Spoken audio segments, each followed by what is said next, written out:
Hello. Ito po yung ginawa kong animation. Which is this model is kinuha ko po sa online. Then nilagay ko po sa Mixamo. Then nag-rig po ako doon para pagalawin yung model na kinuha ko. Then nilipat ko po sa Blender para lagyan ng texture and background.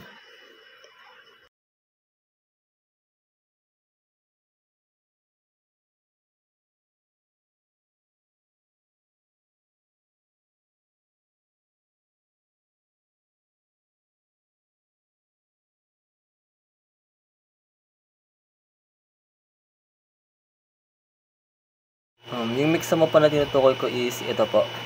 Pindutin nyo lang po yung nasa una, then mapupunta kayo dito. Then choose po ng account. Then enter po yung password.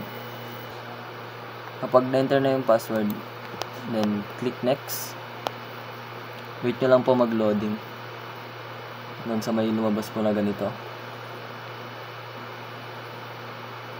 Then pag pindot nyo yun, may lalabas na ganito. Pili lang kayo kung ano yung gusto nyong ipagalaw sa model na kinuha nyo. Like for example, ito yung pinili natin.